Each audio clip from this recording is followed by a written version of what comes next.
YouTube, this is CK your friend, and today we're talking about what you can do if you lose money on Whatnot as a seller.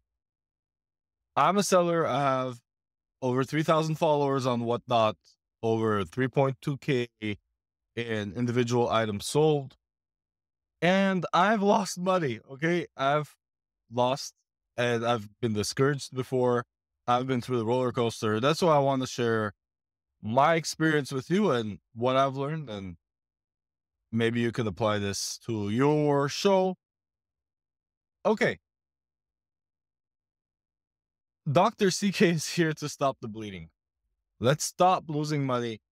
It happens even to the best sellers. I was actually the other day I was watching a really big seller over 100,000 followers on Whatnot, and a room full of people, 300 viewers, and they were losing money on t-shirts. I think they were selling Kanye West's brand, Yeezy t-shirt. It was going for $20, $30, and both guys were shaking their heads. It happens to everyone. Okay? So don't get discouraged if it happens to you. Push through it, learn from it. My first tip is, this is a no-brainer, but I still have to say it because I've gotten better at it over the years, is your sourcing strategy. Make sure you get your items as cheap as possible because people want the clearance and whatnot. That's just the client base of Whatnot. It could be other sellers. It could be just people that want clearance deals, 70% off, 50% off. They are not your typical eBay shoppers, or for Lego, your Bricklink shoppers. They want really low prices. So keep working on your sourcing, hold on to that wallet, and buy when you feel like you're getting really incredible deals. Okay. That's step number one. If you could spend less on sourcing, you're already minimizing your losses if you do lose money on the auction. Second is, you could end up having 1,000 followers or 5,000 followers, but sometimes you're going to get 10 viewers and or whatever the case is, you're going to have very low number of buyers. Happens to everyone. If the buyers aren't there, don't do $1 starts. $1 starts are really good if all your buyers are present, they're fighting, and the room is hot.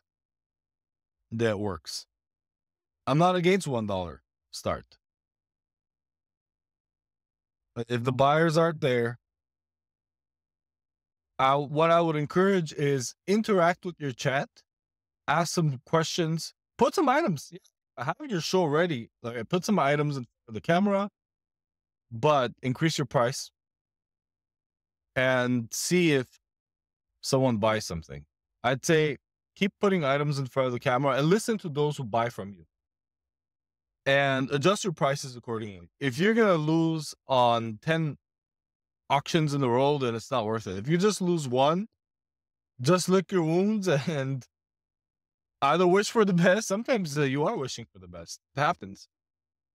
I tell my channel all the time, Chad, I'm trusting you on this one. You are taking a risk as a seller. And the reason why you are is also avoid this. If you go too conservative and you want to make a couple of dollars on an item, let's just say you paid $5 for an item, you want to sell it for 10.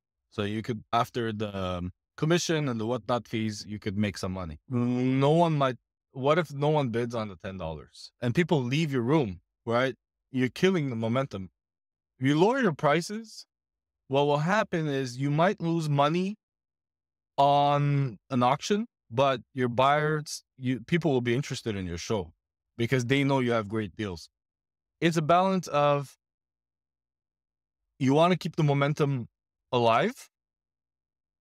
You don't want to lose too much money. You might lose a little bit, but you don't want to kill the momentum either by increasing your prices too much and just talking and wasting your time, essentially, because your time is valuable as a seller. Then I would say, okay, this one's a tricky one. Giveaways. I would say minimize giveaways. The best time to do a giveaway, in my opinion, is at the beginning of the show for a few reasons. People have bookmarked, more than likely, they've bookmarked the show.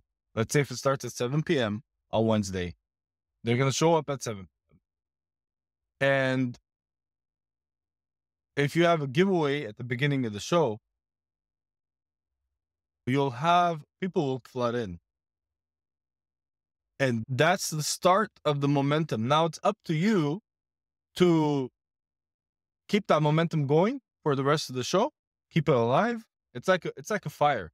You can build it up or keep it alive, or it could completely die down.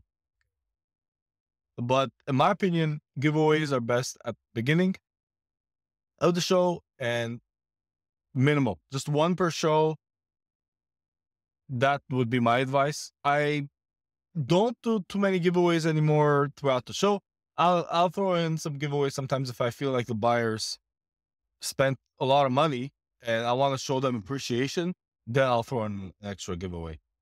But usually just beginning of the show. So another one is sell items that your buyers want. Okay, how do you know what your buyers want? Historically, I'll use my example.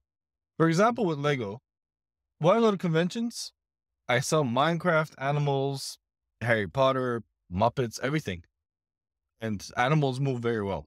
But on Whatnot, animals don't move. I've lost money, and you can get a feel for what people want or what your audience wants. Okay. So for me, I've lost money on Minecraft, Harry Potter, animals, Muppets, Ninjago. They don't do very well on Whatnot. So I avoid them. And I'll focus on what my buyers want. If you're a new seller, it might take a little bit of time for you to recognize what your buyers want and for you to